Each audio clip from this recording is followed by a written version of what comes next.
Donc en gros, non, j'ai pas voulu faire ce film. Ce film, c'était pratiquement la dernière chose que je voulais faire au monde. Et j'avais le scénario, le script, et chaque fois que je commençais à le lire, en fait, je m'endormais, je le lâchais, etc. Et en fait, c'est une jeune comédienne qui était là au moment où l'agent m'appelle, qui a dit oui, et voilà, donc finalement, il a fini par dire oui, avance un petit peu là-dessus, à son agent, en pensant que finalement, il le ferait jamais. Et après, il a discuté donc, avec cette amie comédienne qui était chez lui. Je lui ai dit, mais pourquoi est-ce que tu as insisté pour que je dise oui alors que j'ai pas envie de faire ça? Et elle lui a plus ou moins dit que c'était pas un film pour faire une carrière, c'était un film un petit peu pour adresser... en fait, elle voyait que ça lui faisait peur. Et qu'en tant que comédien et homme, c'était important de finalement affronter peur d'un personnage comme celui. Là, donc finalement il a dit oui en pensant que ça n'allait jamais se faire, et tout d'un coup il s'est vu justement avec ses talons à lui et ses collants, et voilà, il était là en train de jouer ce personnage. Il lui faisait peur en fait. Et maintenant que vous avez effectivement cette pluralité de rôles, cette carrière très très riche, quelle différence vous feriez par rapport au cinéma, au monde du cinéma, entre le début de votre carrière et les films d'aujourd'hui, comme par exemple Song of Marion qu'on a vu hier? Quelle évolution vous voyez dans le cinéma? Est-ce qu'il y en a des notables pour vous dans la façon dont on travaille, dont l'acteur est considéré? So now that you have all this long career once again behind you and in front of you, and that you have just finished this movie that we saw, Chanson pour Marianne, A Song for Marianne. How do you see movies today? How do you see cinema today? Do you have a feeling that things have changed a lot? Well, the business has changed in that the emphasis is really now on independent movies for the kind of things that interest me. When I first started, studio movies were like, you know, the most important movies. They were the really interesting parts. And so I never made any really independent films, you know, in the first part of my career. But now, I think it's fair to say that most of the studio films are, you know, they're primarily to make a load of money.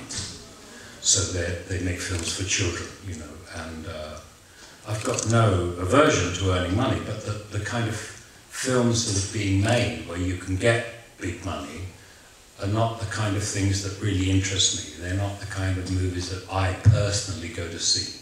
So the way in which the business has changed is that. It hasn't changed, but the emphasis has shifted.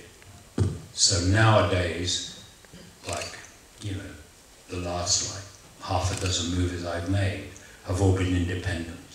Like, I haven't really made a big studio movie because I haven't been offered one that really interested me. Oui, donc peut-être qu'on ne peut pas tout à fait dire que tout a changé, mais il y a certainement la balance à s'inverser, disons. Au début de ma carrière, j'ai fait beaucoup de films de studio, de grands studios, de super productions. Et aujourd'hui, surtout les dernières 10 années, j'ai fait surtout, et ce qui m'intéresse le plus en fait, c'est les films d'auteur, les films dans le cinéma indépendant. Je trouve que c'est des rôles qui sont plus intéressants. Et les studios en fait sont beaucoup plus intéressés à faire des super productions, qu'on peut dire presque en tout cas pour un jeune public. C'est pas des rôles qui m'intéressent. C'est des rôles qui sont là c'est des films qui sont là pour gagner un maximum d'argent. Donc effectivement, il y a eu une espèce de balance qui va plus vers le cinéma indépendant. Alors nous approchons du terme de cette rencontre. Peut-être le public, si vous le souhaitez, pourrait vous poser une question. Okay, so maybe I think we're more or less ending this masterclass or Q&A. So maybe we could ask the public if they would like to ask some questions. You're on. Yeah, come on. Yeah. Alors, hier, nous avons vu le film Song Marion. Et toute la salle était en admiration devant le chant, le merveilleux chant final que Terence avait chanté. Et on se demandait si c'était lui qui chantait. C'était vraiment un gros point d'interrogation. Alors je me suis promis, je me suis dit, demain je le vois, je lui poserai la question. Je vous remercie. So yesterday they saw the movie Song for Mariam, and she promised herself that she would come here today to ask you the question. She was very much impressed by the song you sing, and she made a promise to come and ask you if it's you that is singing. Yes. Certainement. Oui. Non, probablement. Certainement. And it was live. It was one take and it was live. Oui, alors ce qui est important de savoir, c'est que pas seulement c'était lui qui chante, mais en fait, parce que je le sais, parce qu'il nous l'a raconté déjà, c'était le dernier jour de tournage et c'était la dernière scène tournée. Donc c'est tourné en une seule prise et live. Excellent. Bravo. I was more impressed than you. Alors, y a-t-il une autre question? Et ensuite, je pense qu'on accueillera cette rencontre. Hi. What advice would you give to a student in cinema?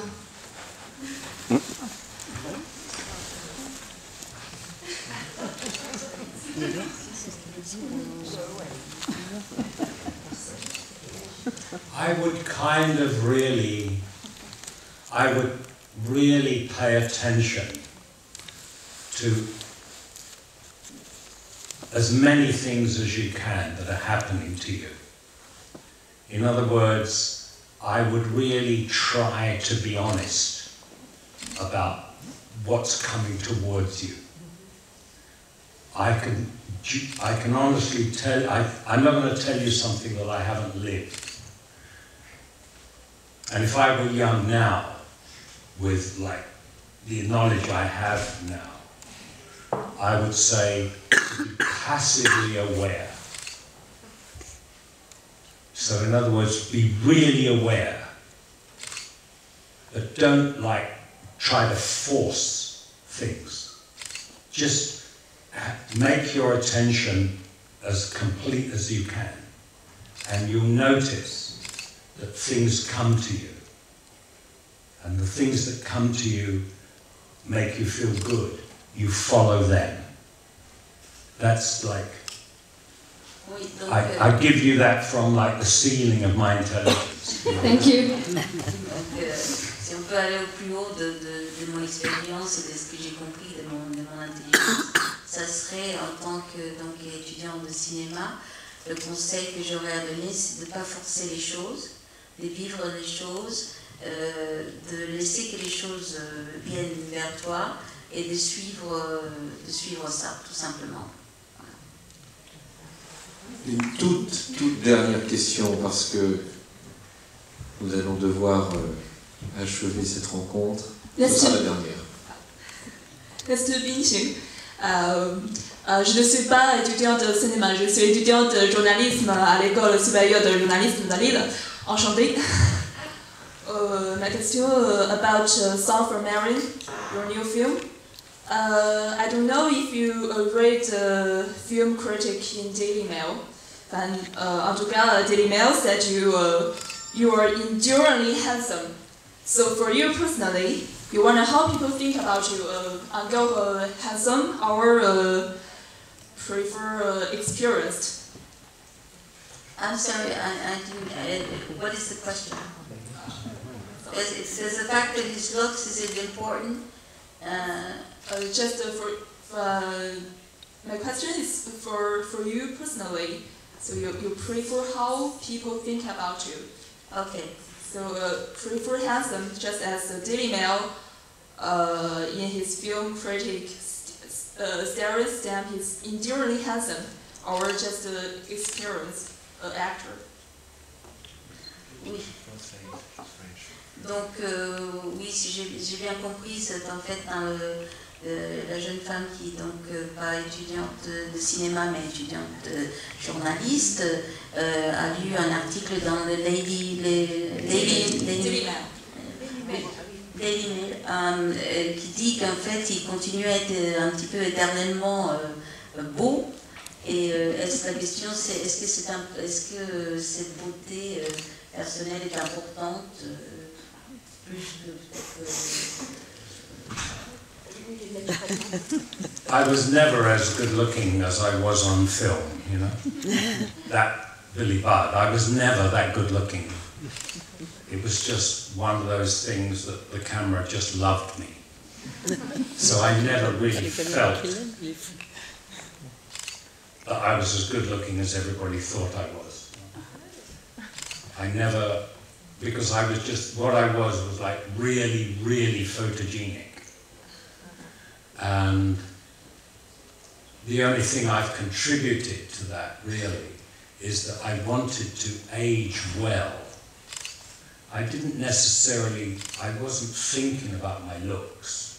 I wasn't thinking about my looks to have surgery or to have Botox. I just sort of took care of myself because I wanted the body.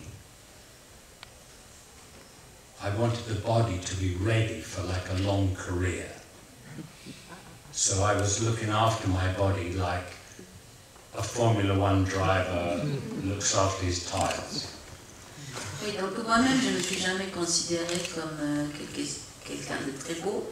J'ai eu la chance d'être très photogénique. La caméra même, aujourd'hui, il nous racontait que finalement, il s'est même rendu compte lui-même en se voyant sur l'écran. Mais qu'il a toujours considéré qu'il voulait faire une carrière très longue et que donc qu'il considère son corps et son aspect physique comme un conducteur de Formule 1 considère ses pneus. C'est-à-dire qu'il faut les entretenir pour qu'elles y aillent loin. Voilà, merci à tous. C'était donc la masterclass de M. Kerensen. Un grand merci.